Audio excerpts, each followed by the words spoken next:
Your boldest decisions are being outsourced to imaginary juries you never invited, and they are notoriously unqualified. That is the blunt thesis behind Michael Gervais's The First Rule of Mastery. Stop worrying about what people think of you. Recent coverage positions the book for entrepreneurs, executives, coaches, creatives, and ambitious students navigating approval-saturated, always-on, networked workplaces. Retail summaries highlight a practical pivot. Redirect attention from external scoreboards to an internal locus anchored in values, craft, and controllables. Industry profiles now classify it among 2023's notable productivity texts, signaling mainstream appetite for performance psychology beyond sports. Strip away the slogans, and a clear mechanism emerges. Social evaluation consumes cognitive bandwidth. Performance degrades when attention is subsidizing imagined audiences. Mastery, in this frame, is attentional governance. Decide what gets focus, when and why, then practice until allocation becomes automatic. The promise is seductive, yet it deserves scrutiny. Not all external feedback is noise, and reputations still shape opportunities and safety. Confusing indifference with independence is a category error. Mastery reduces compulsive approval seeking, not professional accountability or ethical responsiveness. The workable practice sits between extremes.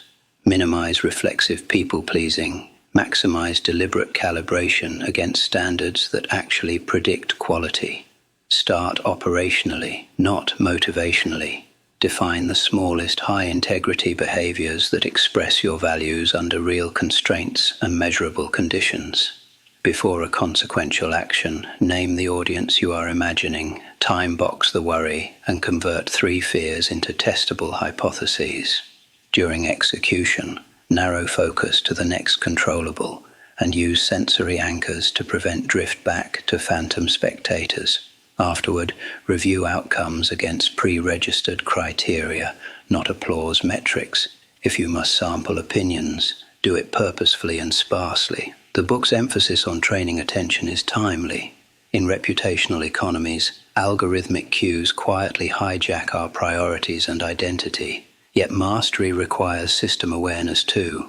Personal discipline cannot fully compensate for incentives rewarding spectacle over substance.